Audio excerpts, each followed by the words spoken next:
Decía, buenas noches a todas. Quiero agradecer al equipo que presentó ayer el condicionamiento clásico porque nos brindó los principios filosóficos de la ciencia de la psicología. Eh, es decir, toda la filosofía, ¿no?, de la psicología. Entonces, agradecerles porque ya nos dan pauta. Yo creo que al principio, cuando nosotros nos comienzan a hablar sobre eh, el análisis funcional y los diferentes conceptos, uno se queda un poco perdido, ¿eh? ¿Y qué es esto, verdad? ¿Cómo se come? Se queda uno un poco, híjole, ¿cómo es? ¿Verdad? Entonces, eh, puede ser que uno igual al momento de realizar el análisis funcional uno se encuentre perdido en ese sentido. Entonces, yo he querido hacer esta, eh, esta modalidad de animarles a ustedes a encontrarnos en otro espacio fuera de clase, precisamente para que tengan la oportunidad de expresar sus dudas, sus inquietudes y hasta cierto punto para que podamos debatir acerca de la ciencia de la psicología. Yo en un primer momento yo les hablaba de las alternativas de la psicología y no decía tan siquiera de las alternativas de la psicología científica, sino las alternativas de la psicología. ¿Por qué? Porque en este mundo tan revuelto, a veces incluso de nosotros mismos como psicólogos podemos dar explicaciones un poco baratas, hasta charlatanas, ¿verdad? Y, y, y nos podemos acomodar incluso a decir cualquier cosa. Miren ustedes cuántos psicólogos, por ejemplo, brindando conferencias en radios y hablando a veces cosas, charlatanería, ¿verdad? Miren ahora, por ejemplo, cuánto coach y cuestiones por el estilo, entrenadores de la conducta y no sé qué y que no sé cuándo, pura charlatanería, ¿verdad? Entonces, nosotros como psicólogos debemos tener la plena certeza que vamos a adquirir conocimiento científico y que lo vamos a aplicar por tal. Eh, de allí que muchos critiquen, por ejemplo, el conductismo o las terapias de tercera generación porque no hablan de cualquier tipo de terapia, sino de la terapia basada en la ciencia, ¿verdad? La terapia basada en la ciencia. Entonces, partiendo de eso, de la terapia basada en la ciencia, eh, vamos a hacer algunos planteamientos. Fíjense que todavía no hemos entrado un poco a discutir lo de la psicoterapia y si son trastornos, no son, si hay alguna psicopatología, no lo es, por qué no, la conceptualización errónea, por ejemplo, como hablar de la mente, que todavía algunos siguen con el dualismo cartesiano, todavía no nos hemos metido tanto en eso. Sin embargo, hoy vamos un poco, quiero presentarles un poco parte de lo que ustedes están haciendo en este momento eh, en sus procesos de evaluación psicológica y hacerles conciencia sobre todo que estamos frente a una situación donde quienes deben ser como los más interesados, digámoslo así, en este proceso, son ustedes como estudiantes. ¿Por qué? Porque no siempre se nos da la oportunidad de realizar estos procesos. Muy bien,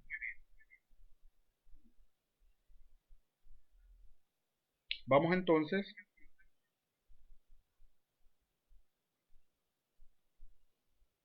vamos entonces nosotros a hacer un poco a explicar esto del análisis funcional, pero sobre todo cómo vamos a explicar nosotros la conducta. Eso es lo que quiero que ustedes comprendan hoy un poco, cómo ustedes van a explicar la conducta, porque no solo vamos a describir, no solo sería bien fácil quedarnos en ese simple hecho de describir la conducta, describir la topografía, la morfología, ¿verdad? Si es interna, externa, si es interoceptiva, exteroceptiva, propioceptiva, la morfología, todo eso, ¿no? Sería bien fácil explicar la estructura de, de la conducta, pero no nos vamos a quedar en explicar la topografía o la morfología, sino que vamos a ir a la explicación de la conducta. Una cosa entonces es afirmar que un estímulo precede a una respuesta, que digamos, por ejemplo, si yo vengo y, y que, por ejemplo, si yo no simple y sencillamente digo, el niño no quiere hacer la tarea porque está aburrida, ¿verdad? Entonces, una cosa es afirmar que un estímulo precede una respuesta y otra muy distinta afirmar que guardan una relación funcional, una relación causal entre el estímulo y la respuesta, ¿verdad? Ya sea porque es un condicionamiento clásico o porque es un condicionamiento operante. Una cosa es afirmar que un estilo precede a y otra muy diferente, afirmar que tiene una relación funcional, que la respuesta se presenta porque su causa está en. Entonces es muy diferente. Entonces yo al principio quise explicarles un poco toda la conceptualización, no sé si los habré confundido, pero quiero hacerlo un poquito más sencillo. Ayer, y quiero que distingan ustedes, dentro del conductismo, cuando hablamos de contingencias, es decir, cuando hablamos de esa probabilidad de que la respuesta se siga presentando, esa relación, hablamos de dos tipos de contingencias. Hablamos de las contingencias respondientes o lo que llamamos pavlovianas, ¿no? O sea, son un tipo de contingencias. Y en este caso, cuando hablamos de contingencias pavlovianas o respondientes, generalmente hablamos de dos términos, de estímulo y de respuesta. Y eso quiero que lo tengan claro. Generalmente hablamos de dos términos, de estímulo y de respuesta. Pero también hay contingencias operantes, ¿verdad? Operantes o lo que otros llaman instrumentales. Y cuando hablamos de contingencias operantes y o instrumentales, estamos hablando precisamente de contingencias de tres términos: estímulo, respuesta y consecuente. Estamos hablando de tres términos. Cuando hablamos, repito, de contingencias operantes, hablamos de tres términos: estímulo, respuesta, consecuente. Y eso quiero que quede claro. No sé si queda claro hasta ahí, compañeros. ¿Queda claro? Sí, listo.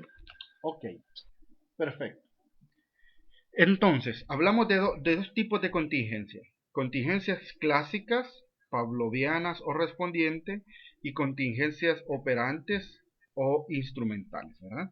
Entonces, podemos considerar estos dos tipos de contingencias. Cuando en el análisis de conducta que nosotros vamos a hacer, estamos considerando estas contingencias pavlovianas o respondientes que se conforman de dos términos, estímulo y respuesta, debemos atender a lo siguiente. Vamos a hablar de contingencias respondientes o clásicas dependiendo las características morfológicas de la respuesta.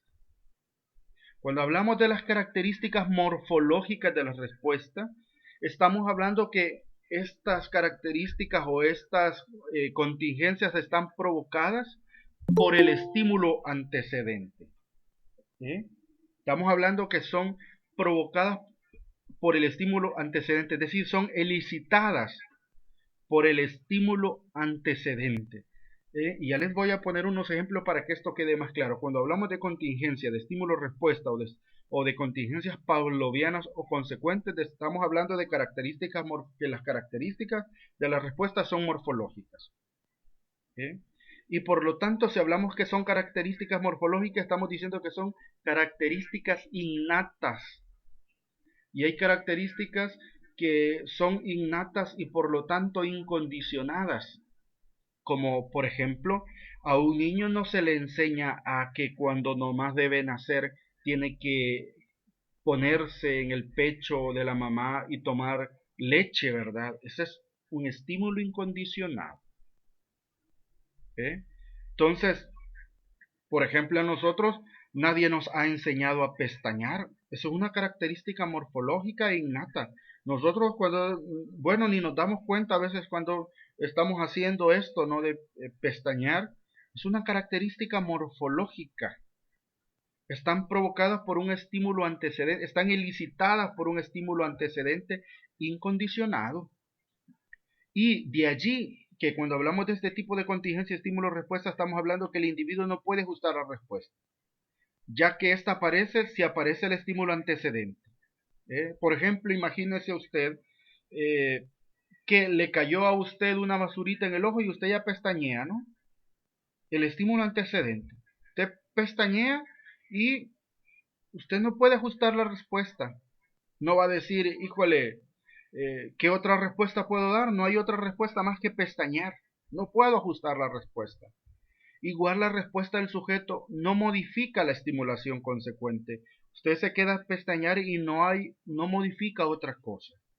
En caso de que la secuencia que estamos analizando cumple estas funciones, podemos hipotetizar, usted va a hipotetizar en su análisis funcional que se trata de una contingencia pavloviana. ¿Por qué? Porque existen antecedentes que pueden ser estímulos incondicionados o condicionados. Fíjese bien, existen lo que ayer hablaban los compañeros. Cuando hablaba, por ejemplo, que está el perro y que está la campanita y que está la comida, ¿verdad? Etcétera.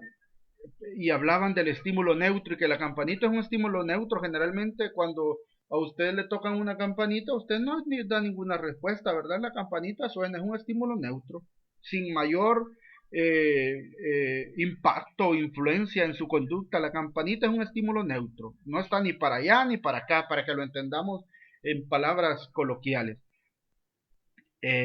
Sin embargo, cuando ya usted viene y le presentan a la par del sonido de la campanita, ¿verdad? La comida, ¿verdad? Entonces usted se imagina. Le pongo un ejemplo más claro. Imagínese usted está en su casa. Está bien galán sentado ahí o sentada viendo la novela, ¿verdad? Cuando de pronto usted escucha la campanita del señor de los sorbetes, ¿verdad? O cuando escucha el sonido del señor del pan, el pan, pi, pi, pi, y usted, híjole, ya está pendiente, ya en su cerebro ya usted asoció, ahí van los principios de aprendizaje, ya asoció usted la campanita con el señor del pan, ya, y viene usted, híjole, y si estaba esperando, o van aquellos panes que venden, que le ponen ahí repollo y no sé qué y que no sé cuándo, ¿verdad? Híjole, ya escucha usted el señor que va con ese pan ahí, entonces, y nomás oye el pito y usted ya me dio una gran hambre, ¿verdad? Entonces, ya hubo un antecedente, ¿verdad?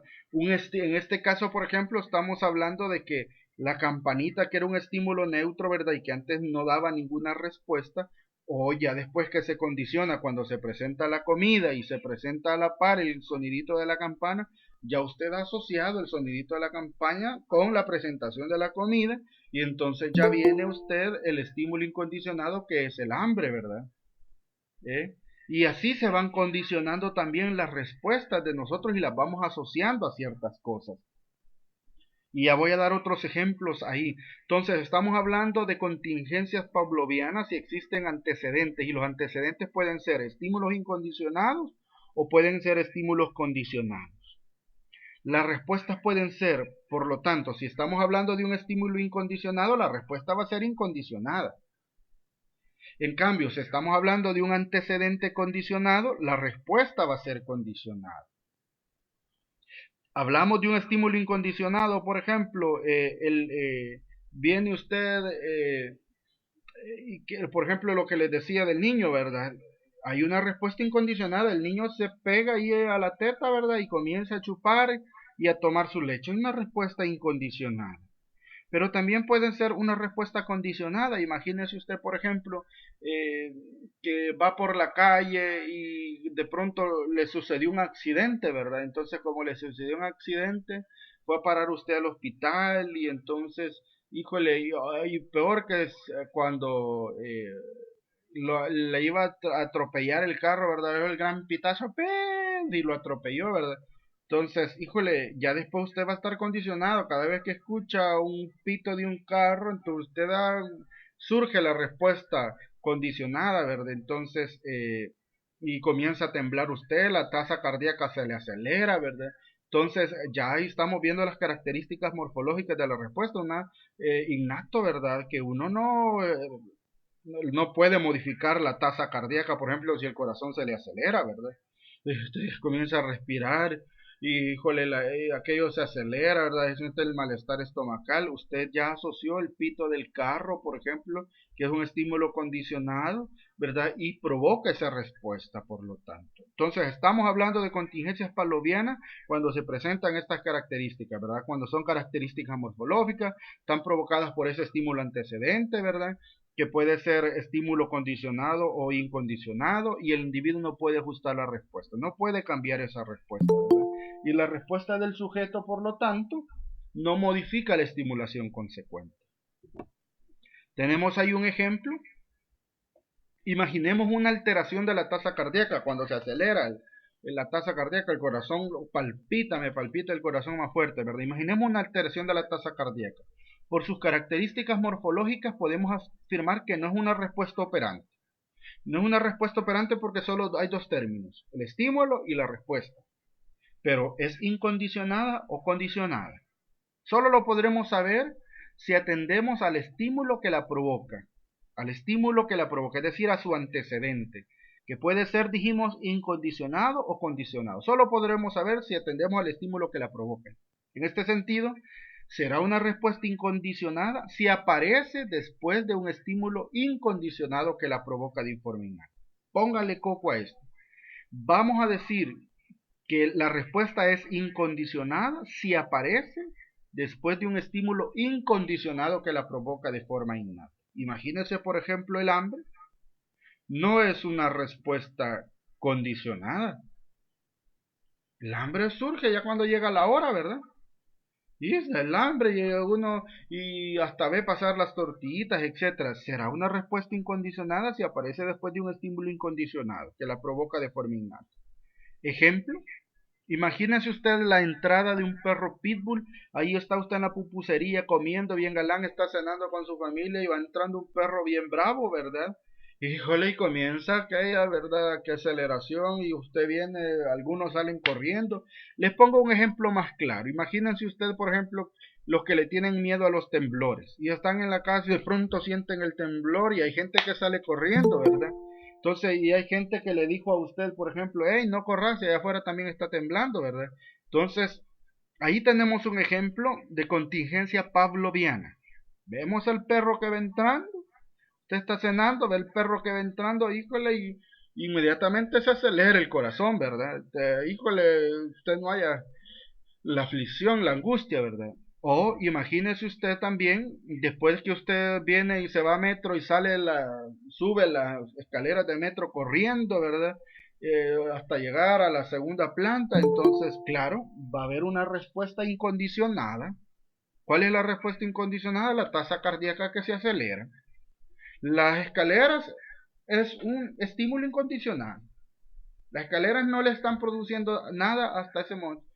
¿Por qué la tasa cardíaca se elevó? Simple y sencillamente porque usted la subió corriendo. Entonces ahí estamos hablando de que hay un estímulo incondicionado.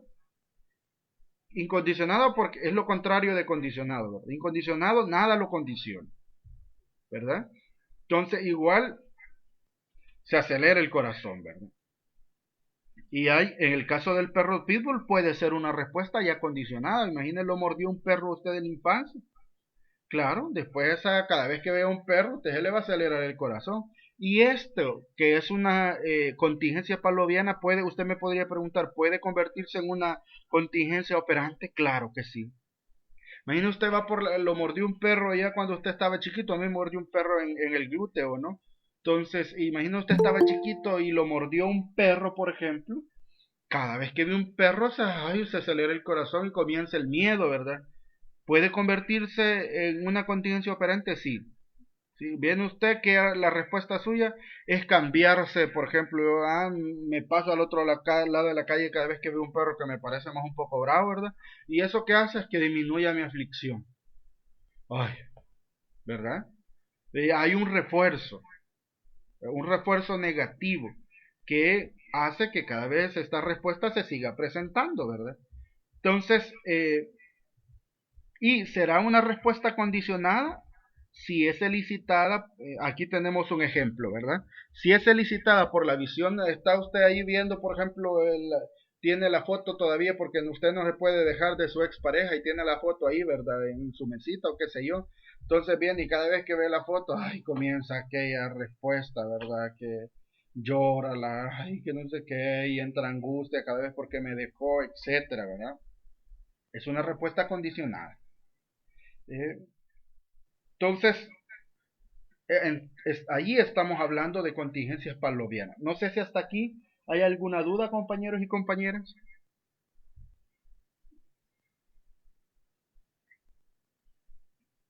¿Dudas? No, dice Carla. No, Lick. Ok, estamos hasta aquí, vamos entendiendo.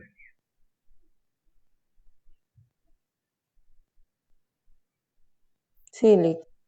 Ok. Dice David, los miedos podrían considerarse como, vamos a ver,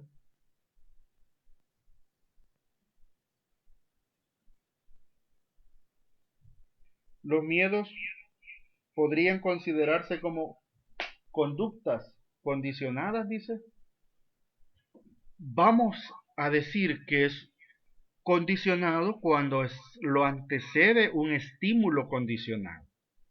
Vamos a decir que es incondicionada cuando la antecede un estímulo incondicionado. No sé si respondo tu pregunta, David Marto. Es decir, el miedo puede considerarse una respuesta condicionada, por ejemplo, lo que les decía, ¿verdad? Cada vez que veo el perro me mordió, claro, cada vez que veo un perro me da miedo y por lo tanto, este es cosa de la infancia que me sucedió que me mordió, condicionó mi respuesta frente a los perros.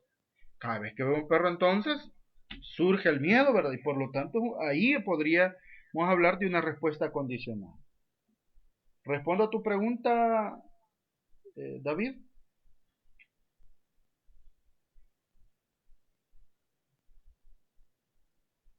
Ok. Ahora veamos las contingencias de tres términos, es decir, las contingencias que llamamos operantes o que llamamos instrumentales. Las contingencias operantes se componen de tres términos: estímulo, respuesta, consecuente. Son tres términos, repito: estímulo, respuesta, consecuente. ¿Okay? El antecedente, y ya de acá ya no hablamos de estímulos condicionados o incondicionados, ya no hablamos de estímulos condicionados o incondicionados.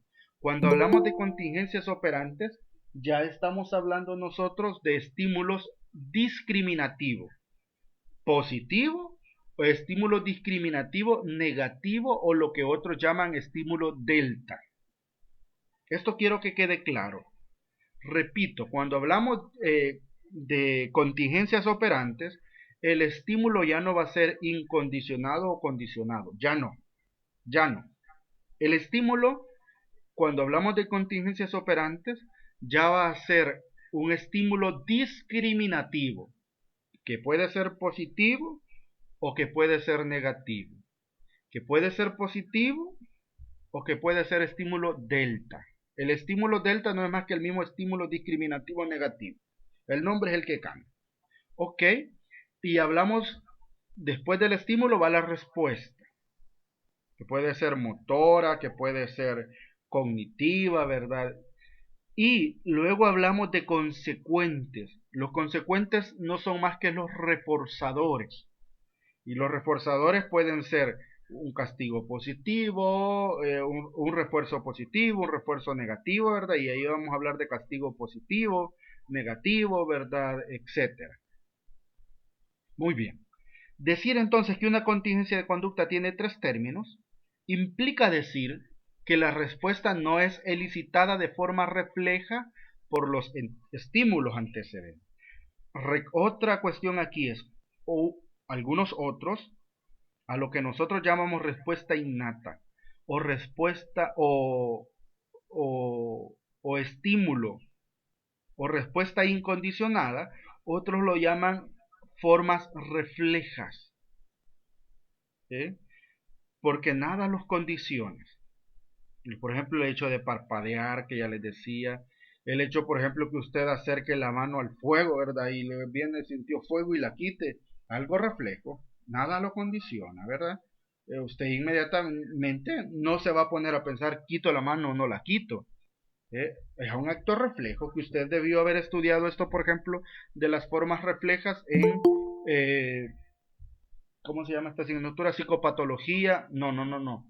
Es esto de, antes la daba el licenciado Evaristo, hoy la da la licenciada Lorena Santos, el licenciado, no me acuerdo cómo, Fundamentos. fundamentos, gracias, fundamentos de la conducta normal y anormal. Esto ahí se ve los reflejos, ¿verdad? Entonces, decir que una contingencia de conducta tiene tres términos implica esto, decir que la respuesta no es elicitada de forma refleja por los estímulos antecedentes. ¿De acuerdo? Y que tales estímulos antecedentes ahora los vamos a llamar estímulos discriminativos. Señalan que la respuesta puede ir seguida de determinadas consecuencias. Que lo que usted haga va a ir seguido de determinadas consecuencias, ya sean positivas o negativas. Por tanto, cuando hemos descrito secuencias de tres términos, tenemos que considerar lo siguiente. Tenemos que considerar si la respuesta es una acción del organismo y no una reacción ante los estímulos antecedentes. Esto es claro. Tenemos que considerar que si la respuesta es una acción del organismo y no una reacción ante los estímulos antecedentes. Y considerar que si la respuesta puede ocurrir o no según las consecuencias que obtenga. Claro, cuando hablamos de contingencias operantes, a la respuesta le sigue un consecuente, que puede ser positivo o negativo. Imagínense, por ejemplo, yo le contesto a mi mamá, eso va a tener una consecuencia. Yo me acuerdo una vez que le contesté a mi abuelita y me volteó la cara, ¿verdad? La respuesta puede ocurrir o no, según las consecuencias. Ya después, ¿creen ustedes que la respuesta seguía ocurriendo de contestarle a la abuelita después de las consecuencias que tuvo de esa gran bofetada? Según las consecuencias que obtenga, así la respuesta se va a seguir presentando o no. Ahí ya estamos hablando de contingencias operantes. Considere también si la respuesta actúa sobre el medio. Y aquí algo así importante que nosotros debemos tener cuando hay una respuesta, modificamos el medio de alguna manera, ¿no? Considere también si la respuesta es voluntaria, aunque sea automática, pero es voluntaria. Es decir, por ejemplo, considere usted que eh, mi mamá me manda a lavar los trastos, ¿verdad? Ya después puede ser que yo, aunque sea automáticamente, ya sé que me tengo que ir a poner ahí. Ah, pero porque ya sé que si no me voy a poner a la hora que me toca lavar los trastos, ya sé lo que me espera, ¿verdad? La respuesta es voluntaria. El hecho de manejar, ya usted después, de tanto que lo va aprendiendo, ¿verdad? Que después no va pensando que tiene que meter primera, segunda, no, ya usted lo hace. Aunque la respuesta es voluntaria, aunque sea automática, ¿verdad? Estamos hablando de una contingencia operante. La respuesta. Considere también que la respuesta ocurrirá con mayor o menor probabilidad según las consecuencias que obtenga, que ya lo expliqué. Entonces es que estamos hablando de contingencias operantes. Contingencias operantes. Si se cumplen estos supuestos, podemos hipotetizar que las secuencias descritas son contingencias operantes y denominar apropiadamente los elementos que la conforman. ¿Qué elementos la conforman? Okay, veamos ahí, el estímulo antecedente, dijimos, es un estímulo discriminativo, la respuesta es una operante y el consecuente es un reforzador cuya presentación o retirada da lugar a un incremento o decremento de la respuesta. Del consecuente depende, es decir, del reforzador depende si la respuesta se sigue presentando o al contrario disminuye. Hasta aquí hay una pregunta. Lick, buenas noches. Yo tengo una consulta. Ujú. En la matriz del análisis funcional, en la parte donde están las respuestas, hay algo que se llama patrón de refuerzo continuo e intermitente. No sé si podría explicar un poco sobre eso. Ok, un patrón de refuerzo continuo, como la misma palabra lo indica, ¿qué cree usted que es? Solo analícelo un poco. Según tenía entendido, cómo se empiezan a crear como las cadenas, ¿verdad? Entonces, supongo que son pues, las respuestas y los consecuentes que es como que tienen esa relación. Es decir, si hablamos, ya vamos a hablar de los programas de refuerzo operante. Un patrón de refuerzo continuo significa que la persona está siendo reforzada continuamente para que esa respuesta aumente o disminuya. Y hay un programa de refuerzo que lo voy a explicar al final. O puede ser intermitente, que a veces frente a la respuesta se presente el reforzador o no se presente, ¿verdad? Entonces esto puede hacer que la conducta aumente o disminuya. Es intermitente, ¿verdad? El consecuente. A eso nos referimos. Y ya lo voy a explicar más detalladamente. ¿De acuerdo? Y Ok. Diga, David. eh, ese de lo intermitente no es ¿Mm? el programa de razón, que ¿Perdón? creo que era de Skinner. Perdón, compañero, no le entendí. Se le corta un poco.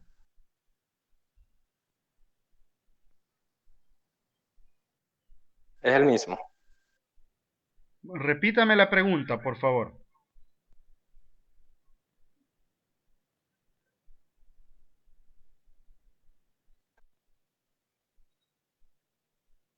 Hola, David. Ok, ya no me respondió David. Muy bien, vamos entonces a los tipos de reforzadores. Vamos a los tipos de reforzador. Ya hablamos del estímulo el estímulo discriminativo que puede ser positivo o que puede ser negativo. Fíjense que cuando hablamos de que puede ser positivo, si es un estímulo discriminativo positivo, me va a señalar un procedimiento de reforzamiento. ¿Eh? Si el estímulo es negativo o lo que nosotros llamamos delta, me va a señalar un procedimiento de castigo o de extinción. Desde allí nosotros vamos a empezar a analizar la conducta. Repito, si el refuerzo es positivo, me va a estar señalando un programa de reforzamiento. Si, es decir, que la conducta aumenta, ¿verdad? Si el estímulo es discriminativo negativo, o estímulo delta me va a señalar un procedimiento de castigo o de extinción. Vamos a ver. Si el reforzador que se presenta o se retira tras la respuesta es positivo, aumenta o disminuye la probabilidad de emisión futura de dicha respuesta. Repito esto, si el reforzador, si el consecuente que se presenta es positivo, la conducta va a aumentar. Si el reforzador se retira, la conducta va a disminuir. ¿Eh? A esto me estoy refiriendo. Si el reforzador es positivo, por ejemplo, significa que esa conducta, por ejemplo, eh, que estoy presentando a futuro, se va a seguir presentando. Si el reforzador es positivo, va a aumentar la conducta, va a aumentar la respuesta. Si al contrario el reforzador se retira, ¿verdad? Va a disminuir la emisión futura de esa respuesta, de esa conducta. Eso es si el reforzador es positivo. En cambio, si el reforzador es negativo, si cuando se presenta el reforzador negativo, va a disminuir. Cuando, eh, cuando se presenta va a disminuir. Cuando se retira va a aumentar. Cuando el reforzador es negativo. Esto quiero que les quede claro. Puede sonar un poco confundido, pero no. Si el reforzador es negativo, si se presenta el reforzador negativo, va a aumentar la conducta. Imagínense, les pongo un ejemplo. Yo, que le respondí a mi abuelita. Si mi abuelita, el reforzador hubiera sido negativo, como las mamás, ¿verdad? Cuando los niños vienen y dicen una mala palabra, hay un reforzador negativo. Y por lo tanto, va a significar cada vez que se presenta ese reforzador negativo, que la conducta aumente. En cambio, si retiro ese reforzador negativo, es decir, de aplaudirle cuando dice una mala palabra, la conducta va a disminuir. ¿De acuerdo? Ok. De ahí vamos con condiciones para concluir que las consecuencias son funcionales con la respuesta operante. Esto quiero que lo analicen bien. Condiciones para concluir que esas consecuencias son funcionales, es decir, tienen las consecuencias, los consecuentes tienen una relación, una contingencia, una relación causal con la respuesta operante. Por ello, una vez que identificamos las consecuencias operantes, tenemos que preguntarnos qué efectos tienen los estímulos consecuentes sobre la respuesta. ¿Aumenta la conducta? ¿El efecto que tiene la aumenta o la disminuye? En este sentido, las condiciones que se tienen que dar para concluir que las consecuencias mantienen una relación funcional con la respuesta operante son los siguientes. Y fíjese bien, estas son las condiciones que se tienen que presentar para que usted en su análisis funcional concluya que los consecuentes, que esos refuerzos, ya sean positivos o negativos, mantienen una relación funcional con la respuesta operante. Usted tiene que atender a esto. 1. Las consecuencias o los reforzadores, ya sean positivos o negativos, siguen de manera inmediata a la respuesta. Es decir, que si yo digo una mala palabra, que es mi respuesta, inmediatamente a la mala palabra viene la bofetada de mi abuela. Híjole, estoy siendo muy extremo, ¿verdad? Estoy poniendo un ejemplo de cuando yo era pequeño. Y cada vez que da eso, y viene y ese reforzador va a disminuir mi respuesta, ¿verdad? Ese reforzador. En cambio, si viene y cada vez que el niño dice una mala palabra, una mala expresión, se la celebramos, y entonces cada vez que lo dice, y eso hay un patrón continuo de refuerzo de esa conducta, claro, esta se va a seguir emitiendo, tiene probabilidad de que en el futuro se siga emitiendo. Entonces vamos a atender y vamos a decir que el consecuencia tiene una relación funcional con su respuesta si sigue inmediatamente a la respuesta, es decir, si aparece inmediatamente a la respuesta, ya sea su aparición una vez que ésta se emite, que es una contingencia positiva, ¿verdad? Cada vez que la respuesta se emite, se presenta el reforzador, estamos hablando de una contingencia positiva. Y si el reforzador desaparece o no hay aparición tras la respuesta, estamos hablando de una contingencia negativa. Repito, si cada vez que presento una respuesta inmediatamente le sigue la consecuencia, estoy hablando de una consecuencia, de una contingencia positiva. Si cada vez que presento la respuesta el consecuente se retira o no aparece, ¿verdad? Entonces estoy hablando de una contingencia negativa. Si cada vez que el niño dice una mala palabra, no lo celebro, pero tampoco le digo algo, estoy hablando de una contingencia negativa, ¿verdad? ¿Ya? Entonces, y que va a provocar que la respuesta aumente, que esa conducta presente probabilidad de emitirse en el futuro. Y usted debe atender también y tener la siguiente consideración para poder concluir que los consecuentes mantienen una relación funcional con la respuesta operante si las consecuencias apetitivas de una respuesta incrementan la posibilidad de que ésta se repita. Cuando hablamos de pueden ser consecuencias apetitivas, ¿verdad? Cuando hablamos de consecuencias apetitivas, relaciónelo con agradable, ¿verdad? Si yo, por ejemplo, cada vez que voy a las 7 de la noche a visitar a mi novia, ella está sola, y eso me genera agrado, ¿verdad? Cada vez que ella a acabar a las 7 de la noche, yo sé que la mamá sale a comprar las tortillas y está sola, voy, ¿verdad? Donde mi novia, eso es incrementar la posibilidad, eso es apetitivo, es agradable, la consecuencia es apetitiva porque la puedo ver, la puedo besar, ¿verdad? Entonces incrementa la posibilidad de que yo todos los días a las 7 de la noche esté fielmente ahí cumpliendo mi devoción. Entonces ahí hablamos de consecuencias apetitivas. Pero pueden ser consecuencias aversivas. Y las consecuencias aversivas no van a hacer más que disminuir la posibilidad de repetición futura. Imagínense, por ejemplo, en una de esas la suegra me agarró cabal a las 7 de la noche, ¿verdad? Ahí rezando con mi novia.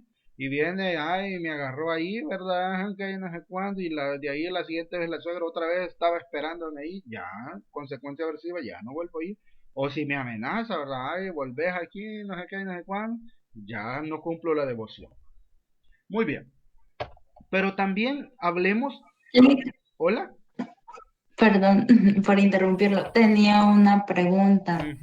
¿Puede existir el caso que exista un reforzamiento positivo y negativo al mismo tiempo? Como, no sé, siguiendo con el ejemplo del niño que dice malas palabras y viene, digamos, y el papá se lo celebra La mamá lo la regaña. mamá lo regaña. Ajá, ¿qué pasaría en ese caso? Si hay Sí, dos tipos de reforzamiento. depende del que predomine. Imagínese, por ejemplo, usted puede ser de que los papás los dos lo consientan, pero que cada vez que el niño tiene una mala conducta, ¿verdad? Llámese, operativicemos esa conducta. Cuando hablamos de mala conducta, digamos que el niño no quiere hacer las tareas. Ahí ya estamos operativizando. Entonces viene y como no quiere hacer las tareas, yo le digo, tiene que hacer la tarea, ¿verdad? Y como yo lo voy a regañar y todo, entonces el niño sale corriendo por donde los abuelitos y él va llorando, haciendo su gran, entonces dice el abuelito, ¿y qué le están haciendo al niño? Dejen al niño. Entonces, claro, estamos hablando de un patrón intermitente porque y cada vez que los abuelitos están, ¿verdad? El bichito sale corriendo. Ese es el estímulo discriminativo porque el niño, si los abuelos están, va a ser el berrinche. ¿Cuál es el estímulo discriminativo? Que estén los abuelos para hacer el berrinche, ¿verdad? Y por lo tanto la consecuencia va a ser no hacer las tareas, ¿verdad? No hago las tareas cada vez que los abuelos están y mi papá me regaña, yo presento inmediatamente mi berrinche, ¿verdad? Y me voy para donde ellos, los abuelos me dejan jugar, me esconden ahí, ya no hago la tarea. Y eso me genera a mí satisfacción porque ya no hago las tareas, ¿verdad? Chivo para mí, porque más estar haciendo las planas y no sé qué, no sé cuándo. Ah, pero cuando los abuelos no están, a Wiwi tengo que hacer la tarea, ¿verdad? Porque no viene la cachimbiada de mi papá. Entonces, un patrón intermitente, la mala conducta probablemente se va a seguir repitiendo porque está el estímulo discriminativo que es la presencia de los abuelos que me defienden. ¿Le respondo a su pregunta? Sí, pero ahora me surge otra pregunta. Claro, dele. Digamos, si lo queremos presentar en el análisis funcional, se tendrían que poner los dos reforzamientos. Se tiene que colocar usted el estímulo discriminativo. En este caso, el estímulo discriminativo son los abuelos. Cada vez que los abuelos están, ¿qué pasa? El niño hace su berrinche, ¿verdad? Hace todo ahí su teatrito, ¿verdad? Y con esto logra detener la realización de las tareas, ¿verdad? Y se evita todo el estrés, la angustia que le produce todo eso, ¿verdad? Etcétera. Y puede colocar ahí que cuando los abuelos no están, ¿verdad? Claro, el niño tiene que hacer la tarea por tanto. ¿De acuerdo? Sí, ahora sí me quedó claro, gracias. Entonces, las consecuencias apetitivas incrementan y las consecuencias aversivas disminuyen la posibilidad de que la conducta se siga emitiendo. Ahora hablemos de la contigüidad inmediata entre la respuesta y el reforzador. La contigüidad. Recuérdense que hablamos de contigüidad no física, sino temporal. Y yo les explicaba que no podemos hablar de contigüidad física porque puede ser que el suceso que me provoca esa respuesta, digámoslo así, negativa, yo ya no esté frente a él. Imagínense, por ejemplo, que en mi infancia veía que mis papás se peleaban, había violencia, y eso me provocaba angustia, dolor, ¿verdad? Que yo buscara salir huyendo para donde mi abuela, etcétera. Probablemente la situación ya no se presenta, ya no hay una contigüidad física, una relación, ¿verdad? De aquel suceso cuando yo veía golpear a mi papá, a mi mamá, ¿verdad? Ya no hay contigüidad física, pero hay una contigüidad temporal. Cada vez que recuerdo ese suceso, cada vez que veo que a un niño lo golpean o escucho un caso de maltrato, se vienen todas esas reacciones en mí, ¿verdad? Ya no hay una contigüidad física, pero hay una contigüidad temporal. Entonces hablemos de la contigüidad inmediata entre la respuesta y el reforzador, para que se establezca una relación funcional, una relación contingente entre la respuesta y la estimulación. Ya hablamos de una relación funcional. Fíjese bien que cuando vamos a hacer nuestro análisis, lo vamos a hacer siempre de dos términos. Primero vamos a analizar la respuesta con el consecuente, ya lo hicimos, ya analizamos la respuesta con el consecuente. Hoy vamos a hablar a establecer la relación funcional entre la respuesta y el estímulo, la estimulación consecuente, ¿verdad? Bueno, eso lo vamos a hacer más adelante. Para que se establezca una relación funcional entre la respuesta y la estimulación consecuente, esta debe seguir inmediatamente a la primera, es decir, la estimulación consecuente debe seguir inmediatamente a la respuesta. Primero se presenta la respuesta y luego el consecuente. Sin embargo, en nuestra vida cotidiana hay una gran cantidad de ejemplos donde la respuesta no obtiene el reforzador de manera inmediata. Y sin embargo, se mantiene en el tiempo, algo que parece que es contrario a los resultados del laboratorio. Puede ser que el consecuente no se presente y la respuesta se siga presentando y usted dice entonces, ¿y qué pasa aquí, verdad? ¿Por qué se sigue presentando? ¿Qué está manteniendo la conducta? Si el consecuente no se sigue presentando. Imagínense el niño, por ejemplo, ¿qué le pongo? Un ejemplo aquí. Imagínese una respuesta a usted. La respuesta no obtiene el reforzador de manera inmediata, pero se sigue presentando. Imagina, por ejemplo, el niño que ya no le pegan y sigue haciendo las tareas. Y el consecuente ya no se sigue presentando, pero él sigue haciendo las tareas. ¿Qué lo sigue manteniendo entonces? Entonces, aquí entran las consideraciones siguientes. O pueden ustedes poner, a partir de la evaluación que han hecho, pueden tener otros ejemplos más claros que hablen de que el reforzador ya no se sigue manteniendo, pero la respuesta se sigue presentando, ¿verdad? Entonces, hablemos qué puede hacer debido a las siguientes condiciones. Uno, el programa de reforzamiento que mantiene la respuesta puede ser parcial o de alta tasa, que esto responde también a lo que la compañera preguntaba anteriormente. El programa de reforzamiento que mantiene la respuesta puede ser parcial. Es decir, por ejemplo, el papá solo puede hacer que el niño haga las tareas cuando los abuelos no están, ¿verdad? Entonces puede ser parcial o de alta tasa, de manera que el reforzador sí sigue la respuesta en algunas ocasiones muy esporádicas. Por ejemplo, cuando los abuelos no están, ¿verdad? Entonces, claro, el niño tiene que hacer las tareas. Otro caso puede ser, la respuesta puede estar bajo control del estímulo discriminativo. Es decir, la respuesta no está relacionada con el consecuente, sino con el estímulo discriminativo. Por ejemplo, el estímulo discriminativo dijimos que eran los abuelos, ¿verdad? Entonces, cada vez que los abuelos están, la respuesta del berrinche sí se presenta, ¿verdad? Entonces, cada vez, ese es el estímulo discriminativo, la presencia de los abuelos. Cada vez que el abuelo está, el berrinche se presenta. El ejemplo que les ponía en otras clases era, por ejemplo, de los niños que hacen desorden en la clase. Claro, puede ser que no reciban ningún estímulo que refuerce el desorden que hacen en la clase, ¿verdad? No hay ningún refuerzo por parte del docente, pero está bajo control del estímulo discriminativo. Cada vez que no está el docente en el salón de clase, hagamos desmadre, ¿verdad? Entonces, la respuesta puede estar bajo control del estímulo discriminativo. En este caso, por ejemplo, si en el cine dice no comer, claro, no voy a presentar esta respuesta de comer porque hay un cartel de prohibición, ¿verdad? Muy bien. Puede tratarse también en otros casos de un encadenamiento conductual, donde los estímulos que preceden a una respuesta en una secuencia de varios eslabones estímulo-respuesta se hayan condicionado apetitivamente por asociación con un reforzador que se obtiene al final de la cadena. Es decir, puede ser un encadenamiento conductual, hablamos de las cadenas funcionales, ¿verdad? Donde los estímulos, es decir, lo que antecede a la respuesta, en unos eslabones, ¿verdad? Donde se va estímulo-respuesta, sean condicionados apetitivamente.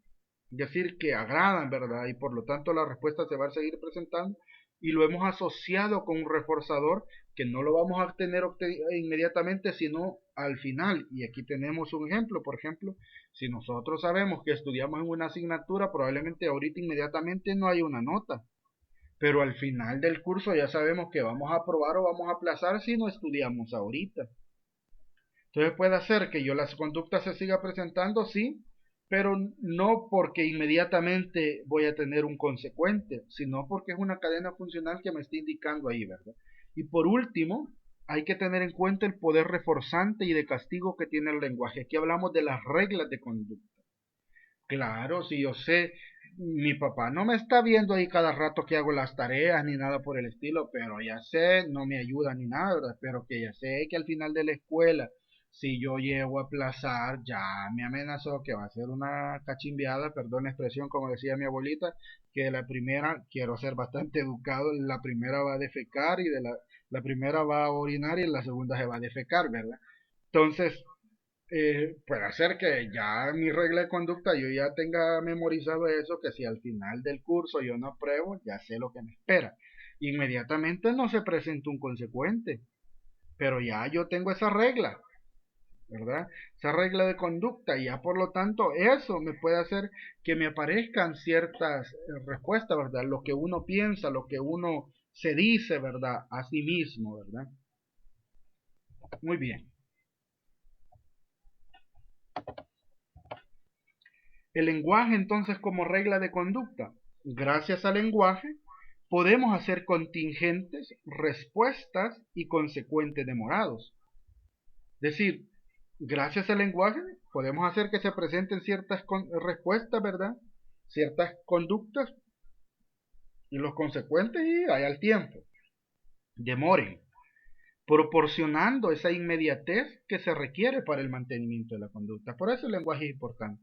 En este sentido, es imprescindible para el establecimiento de hipótesis funcionales sobre una determinada conducta que se considere el posible papel reforzante y también puede ser que en algunos casos funcione como antecedente las verbalizaciones encubiertas que una persona puede emitir.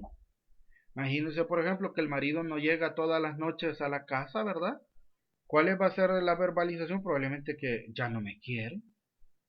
Y eso haga un papel reforzante que cada vez que presente cierta respuesta, ¿verdad? Que comienzo a llorar, comienzo a gritar, a sentirme desolada, etcétera, ¿verdad?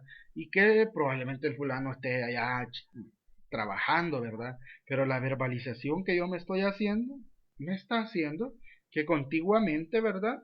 Se esté presentando esta respuesta.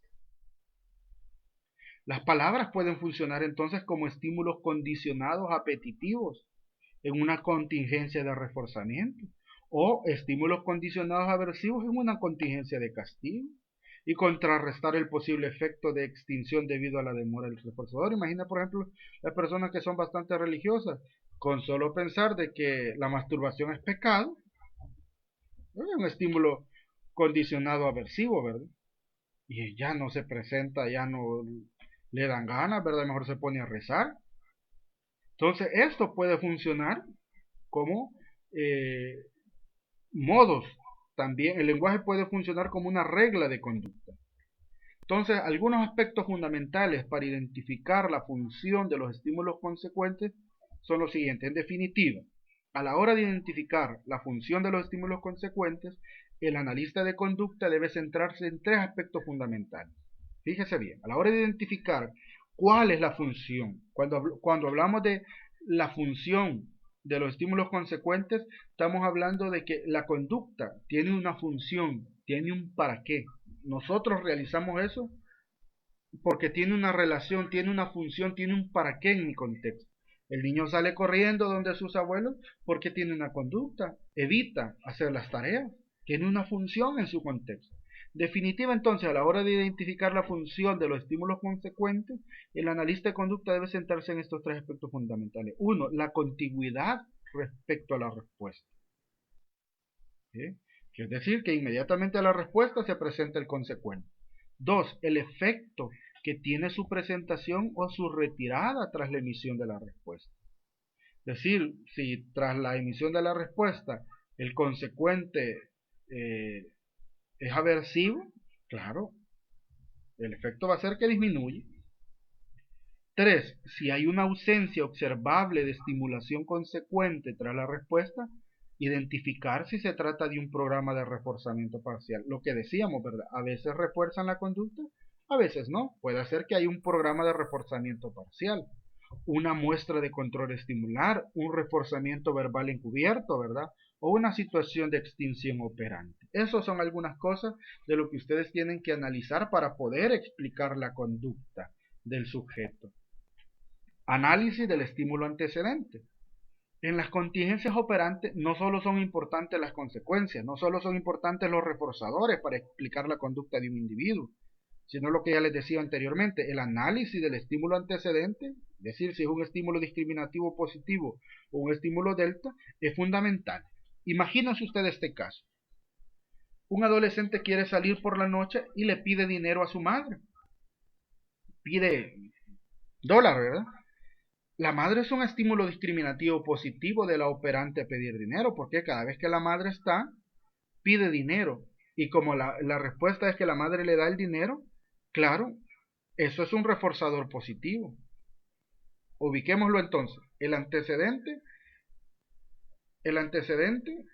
es un estímulo discriminativo positivo. Está la madre. La respuesta es, cada vez que está la madre, pido dinero. El reforzador es positivo, porque cada vez que pido dinero, lo obtengo, ¿verdad?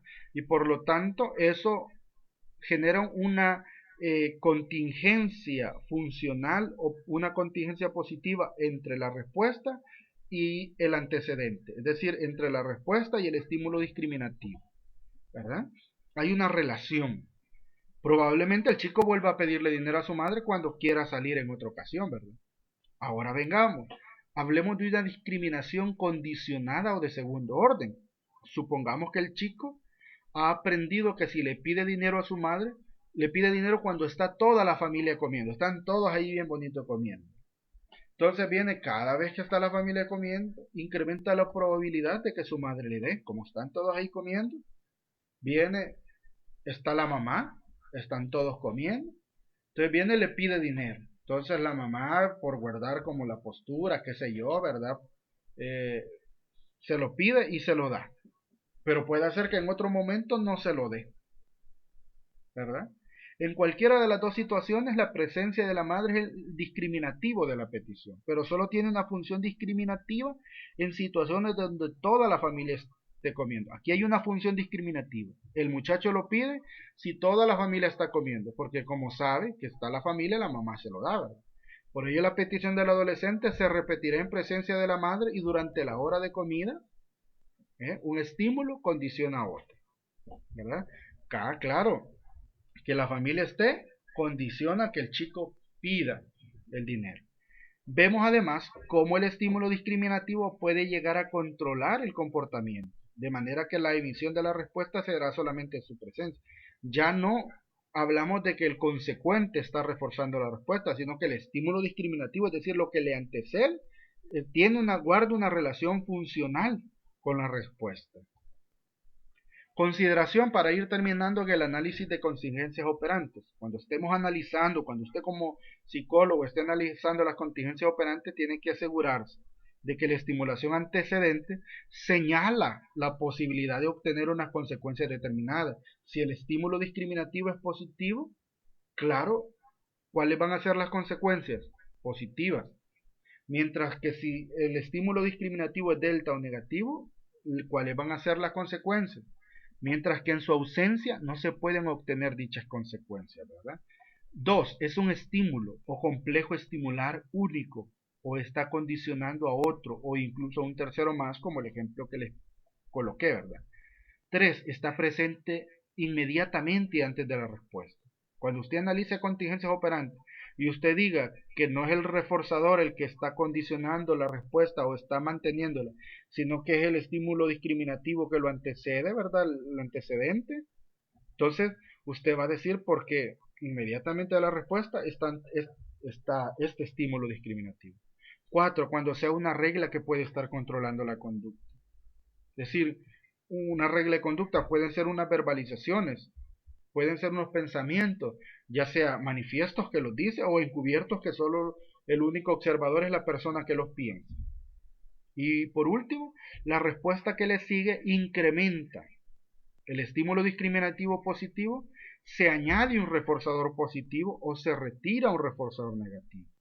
O disminuye estímulo discriminativo negativo o delta, se añade un reforzador negativo o se retira un reforzador positivo. Y aquí teníamos, para ir finalizando, las contingencias de estímulo-respuesta consecuente. Ahí tenemos el programa operante que les decía. Tenemos un reforzamiento positivo. El antecedente, el estímulo discriminativo, me está diciendo que es positivo. Si el estímulo discriminativo me dice que es positivo, significa que va a haber un aumento de la conducta, que se está añadiendo un reforzador positivo y que hay una correlación positiva, ¿verdad? Una relación entre la respuesta y el consecuente. Es positivo. Y ahí tenemos el ejemplo. En presencia de su madre, que es el estímulo discriminativo positivo, el chico pide dinero. Es la respuesta, ¿verdad? Para salir. Y su madre se lo da. Cada vez que su madre le da dinero, en presencia de... cada vez que su madre le da dinero, claro, aumenta la respuesta. Añade un reforzador positivo. Hay una correlación positiva entre la respuesta y el consecuente. Cuando tiene otra ocasión va a volverse a pedir, ¿verdad? Hay un aumento. Cuando hablamos de reforzamiento negativo, ya el estímulo nos está diciendo que hay un estímulo discriminativo delta o un estímulo discriminativo negativo. Y estamos hablando que cuando hay un estímulo discriminativo negativo, la respuesta se va a aumentar si se añade un reforzador negativo. Aquí hablábamos, por ejemplo, y por lo tanto va a haber una correlación negativa entre la respuesta y el consecuente. Delante de un ascensor, este es el estímulo discriminativo, incrementa mi tasa cardíaca, me empiezo a sentir afligido, angustiado, se me acelera el corazón, y entonces vengo yo y ya no me subo por el ascensor porque me da miedo y entonces me acelera el corazón y decido subir mejor, no importa que sean las gradas hasta llegar al 10º piso, ¿verdad? Entonces, pero cada vez que ya no subo por el ascensor me evito esa angustia, ¿verdad? Entonces evito el ascensor y me subo por la escalera, de modo que las palpitaciones desaparecen. Claro, es un refuerzo negativo, porque estoy reforzando y evitando, ¿verdad?, los ascensores, ¿verdad? Hay una correlación negativa y esto provoca que la respuesta aumente. ¿Cuál es la respuesta? Ya no subir por el ascensor, sino por las escaleras, ¿verdad? ¿Hasta aquí hay dudas?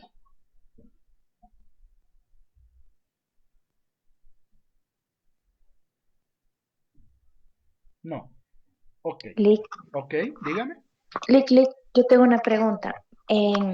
Digamos, en el caso que la persona ya esté consciente que ese consecuente es negativo, pero aún así lo sigue realizando.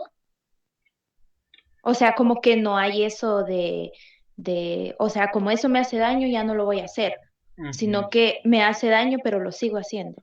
Aquí es donde entran los objetivos terapéuticos y las técnicas de intervención. Puede hacer que usted la exponga, haya una desensibilización sistemática, ¿verdad? Una desensibilización sistemática, por ejemplo, usted va a aplicar todo el procedimiento, va ahí a organizar los miedos de las personas, todo lo que supone la desensibilización sistemática, la puede exponer ya sea en vivo o en imaginación. Entonces usted va a hacer todo el proceso, ¿verdad? Puede hacer que usted también aplique reestructuración cognitiva, donde la persona identifique sus ideas irracionales, sus distorsiones cognitivas. Hay un diálogo socrático, ¿verdad? Hay otra técnica además del diálogo socrático que se me ha escapado. Se me ha ido. Y por lo tanto aplique técnicas de parada del pensamiento, de autoinstrucciones, qué sé yo, ¿verdad? Entonces cuando ya lleguemos a esa parte de las técnicas, por eso hay que manejar estas técnicas, porque usted va a enseñarle a la persona también y le va a explicar que lo que sigue manteniendo esa respuesta de aumento de su tasa cardíaca y de evitar la escalera de subir la escalera, perdón, es la evitación, las conductas evitativas, las conductas de escape. Cada vez que ella siga escapando al ascensor, cada vez que lo vea se va a seguir presentando eso. Lo mismo igual, cada vez que evite ver la foto de su expareja, claro, va a seguir presentando eso. Eso, conductas evitativas o de escape siguen manteniendo el síntoma. Cada vez, por ejemplo, que la mamá le sigue dando pisto al bicho para que vaya a comprar la marihuana, ella está sirviendo de reforzador del síntoma del hijo. ¿Me explico? Sí, sí, Lick. Muchas gracias. Muy bien. Y esta es la última diapositiva. Vean el programa operante. Hablamos de... Yo tenía una pregunta. Ok, dígame. Para que me quedara más claro con el mismo ejemplo del niño que al decir malas palabras o al no querer realizar unas tareas corre donde la abuela, entonces se da un reforzador negativo. ¿Y cuál sería entonces el reforzador positivo en ese mismo? Repítame que me perdí. Vale, en el ejemplo que usted ponía, ¿verdad? Que el niño no quería hacer las tareas, entonces que los papás lo castigaban, pero él venía y corría hacia donde los abuelos. Entonces se da un tipo de reforzamiento negativo, porque igual la conducta la seguiría presentando. Entonces, en ese mismo ejemplo, un reforzamiento positivo, ¿cuál podría ser? Ok, a eso vamos ahorita. A eso vamos. Al programa operante. Imagínese usted que hay un castigo positivo. El estímulo discriminativo es negativo o delta. Eso me está ya hablando del tipo de refuerzo que va a obtener también. Si el estímulo discriminativo es negativo, va a haber una disminución de la respuesta y se va a añadir un reforzador negativo. Por lo tanto, hay una correlación positiva entre la respuesta y el consecuente. ¿Por qué? Veamos el ejemplo. En presencia de un profesor, que es el estímulo discriminativo cuando el profesor está presente, una alumna utiliza el teléfono móvil. Esta es la respuesta, ¿verdad? Y el profesor le afea duramente su conducta, la regaña, digámosle así. Añade un refuerzo negativo. Y la correlación es positiva, ¿verdad? Entre la respuesta y el consecuente. ¿Por qué es positiva? Porque cada vez que se presenta este consecuente afecta su respuesta. En este caso disminuye, ¿verdad? Disminuye la probabilidad de que ese estudiante utilice el móvil en presencia de ese profesor. Pongámoslo siguiendo el ejemplo del chico. El estímulo discriminativo negativo va a ser que los abuelos estén presentes, sí, pero que esta vez ya hayan platicado con los papás, ¿verdad? Cada vez que el niño haga berrinche, ya no los abuelos lo van a proteger, sino que lo van a ir a sentar para que haga su tarea. Entonces, claro, eso ya no le va a gustar al niño. Para él es un refuerzo negativo porque disminuye su conducta de su berrinche. Y por lo tanto hay una correlación positiva entre la respuesta y el consecuente. ¿Por qué hay una correlación positiva? Porque cada vez que se presenta este reforzador, tiene efecto en su conducta. Disminuye de que el niño siga haciendo su berrinche. ¿Me explico, compañera? Sí, Okay. hoy sí. Hablemos del programa operante cuando hay un castigo negativo. Cuando hay un castigo negativo puede existir un estímulo discriminativo negativo o delta, que va a provocar que la respuesta se disminuya, que haya una retirada del reforzador positivo y por lo tanto una correlación negativa entre la respuesta y el consecuente. Pongamos un ejemplo. En una sala de cine, estamos en una sala de cine que es el estímulo discriminativo, ¿verdad? Una persona muy aficionada al cine habla por teléfono, es la respuesta. Y el encargado de la sala lo expulsa, ¿verdad? Retira el reforzador positivo, que es decir, lo hubiésemos dejado que siga hablando por teléfono. No, ¿verdad? Entonces hay una correlación negativa. Es más probable que esa persona no vuelva a hablar por teléfono en el cine. Por lo tanto, disminuye su respuesta, ¿verdad? Muy bien. Hoy sí hemos terminado. Compañeros, quiero sus impresiones sobre lo que hemos hecho esta noche.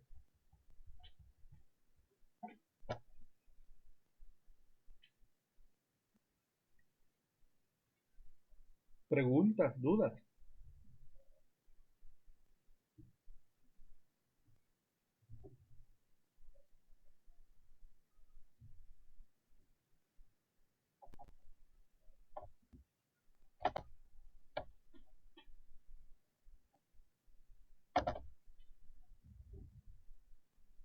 ¿No hay dudas? ¿No hay preguntas? Lick, yo tenía una duda con respecto a la esquematización en el, creo que paso 2 o paso 3 nos indica que, bueno, lo de la operativización. Entonces, pero primero nos indica que hay que tomar en cuenta solo las respuestas problemas. Y esas respuestas problemas están como divididas por las áreas problemas que identificamos en el paso 1. Entonces, al momento de operativizar los estímulos consecuentes o estímulo-respuesta, y bueno, lo que acabo de explicar, solo mi duda era si, digamos, de un área hay ciertas variables, pues con esas variables trabajaríamos o es posible que, yo creo que es como lo más lógico, que las variables de todas las áreas que identificamos se correlacionen para operativizarlas. Hay No un sé área, si... hay un área problema. Imagínense Ajá. que sea la ansiedad social. Ese es el área problema. Cada vez que, y la operativicemos qué es la ansiedad social en este caso, porque puede ser diferente para cada caso. Cada vez que la persona, hay una fobia social, ¿verdad? Cada vez que la persona viene y comienza a hablar en público, su tasa cardíaca aumenta, angustia, la preocupación, comienza a pensar de que le va a salir feo, ¿verdad? Que la gente se va a burlar de ella, etcétera. Eso es toda la operativización de la conducta, toda la descripción de la conducta. Entonces, en esa área problema, usted va a ir poniendo, va a poner el área problema, y va a ir poniendo el antecedente, la respuesta, su consecuente. ¿Me explico? Sí, sí, correcto. No, pero es que ahí mencionaba que también pueden ser como varias áreas problema. Ya, Además pero... de la ansiedad social, puede que exista otra área problema. Imagínese, por Ajá. ejemplo, la persona, eh, qué sé yo, le digo, por ejemplo,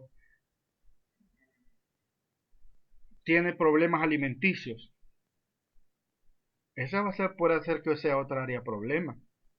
Entonces usted va a describir que cada vez que la persona come, ¿verdad? Se provoca el vómito, por ejemplo. Que cada vez que la persona come demasiado se siente culpable. Y usted va a operativizar la conducta y entonces ahí también va a utilizar todo. Va a clasificar si estamos ante un condicionamiento clásico, ante un condicionamiento operante, cuáles son los estímulos antecedentes, cuáles son las respuestas, etcétera. Ajá, sí, ya le entendí, pero siempre por área, ¿verdad? Claro. Ok, y posterior a eso pide, creo que son las variables, creo que son disposicionales, Ujú. ¿verdad? Entonces, eso siempre igual acorde a las áreas, no es como mezclado. No, acorde al área. Ujú. Ah, vaya, ok, Ok, gracias. muy bien. Gracias por su consulta. ¿Alguien más? Liz, yo tengo una pregunta, pero es en relación a las exposiciones, a nuestro tema de exposición. No sé si al final bueno, me puede regalar Dele, unos segunditos. escúpalo. Ahorita. Sí, dele. Ah, vale. Al principio de esta reunión usted mencionó sobre las terapias de tercera generación que son validadas científicamente. Entonces, he estado como investigando y creo que no sé si me he confundido algo, pero sale que este tipo de, como de terapias también está asociada con lo del budismo y todo eso. ¿Con lo de Entonces, él? del budismo, o sea, las prácticas budistas. Entonces, no estoy segura qué tan científicamente son, entonces. Hay algunos principios, pero no es que esté relacionada con el budismo como tal. Es decir, partimos de que presentan evidencia científica. Cuando decimos que presentan evidencia científica, no estamos diciendo solo que funcionan, sino que sabemos por qué funcionan y que se han hecho las correspondientes pruebas experimentales para poder explicar que están regidas por leyes, principios de la conducta y que por lo tanto son funcionales y al mismo tiempo podemos explicar la conducta a partir de ellos. Ok, Lick, muchas gracias. Okay. Diferentes, por ejemplo, con el psicoanálisis. Imagine usted, ¿dónde ubico yo el inconsciente? ¿En qué parte del organismo? ¿Dónde lo ubico? ¿Dónde ubico yo el super yo, el ello, el yo? ¿Presente evidencia científica? No. En cambio el conductismo sí, tiene leyes, tiene su filosofía, tiene sus principios filosóficos, está regido por las leyes de la naturaleza. Por lo tanto, podemos hablar que presenta evidencia científica. No sé si hay alguna otra duda, compañeros y compañeras. Yo tengo una duda, Lick, con respecto a unas imágenes que pasó del procedimiento para realizar el análisis funcional. Esta creo que es el paso 6 y habla sobre plantear objetivos y técnicas de intervención. Eso lo vamos a hacer para Aquí solo lo van a la entrega de puntualizar. este. Ajá. No me vaya a poner cualquier técnica. Solo en general, ¿verdad? ¿Hola? En general, ¿verdad? Ajá, usted va a plantear cuál va a ser a partir, es decir, el análisis funcional de la conducta no está de choto. El análisis funcional le va a indicar qué conductas usted va a intervenir. Son tendientes al cambio, a modificar, y a partir de ahí va a establecer un objetivo terapéutico. Y a partir de ese objetivo terapéutico, ¿qué técnica va a utilizar para la modificación, para alcanzar ese objetivo? ¿De acuerdo? Pero aquí solo lo vamos a mencionar porque después vamos a hacer nuestro plan de intervención ya bien estructuradito. ¿De acuerdo? Ajá, esa era mi pregunta. Gracias. Muy bien. Sí. ¿Alguien más?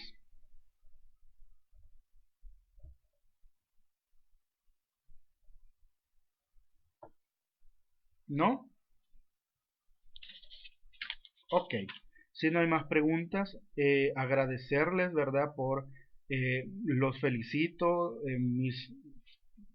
mi agradecimiento con ustedes por tomarse el tiempo o darnos este chance, ¿verdad? Yo sé que es fuera del horario de clases, por eso les dije que es opcional, no quiero tener problemas con nadie porque me van a decir que no estamos en horas de clases, es opcional.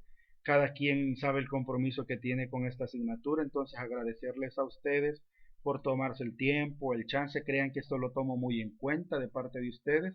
Yo sé que probablemente algunos están haciendo un gran esfuerzo entre todas sus actividades.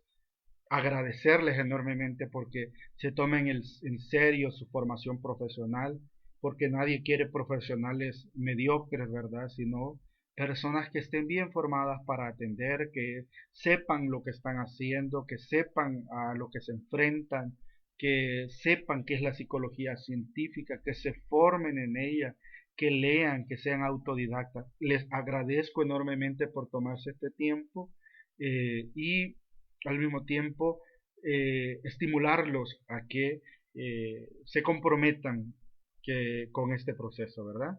Entonces, gracias. No sé si alguien tiene alguna duda o algún último comentario.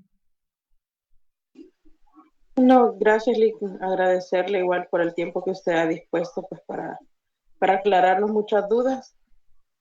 También sabemos de que pues, el esfuerzo es grande de parte de usted, el estarnos ayudando en nuestra formación. Por este tiempo extra. Gracias, Lick. Con gusto, con gusto. Ok, si no hay algún otro comentario, alguna otra situación que quieran comentarme, algo, nos vamos a ir quedando entonces por acá. Que pasen Buena noche, que descansen. Buenas noches, Lick. Muchas gracias, Lick. Gracias, Lick. Gracias por el tiempo, Lick. Buenas noches. Buenas noches. Gracias, Lick. Feliz noche. Gracias igual, buenas noches. Buenas noches.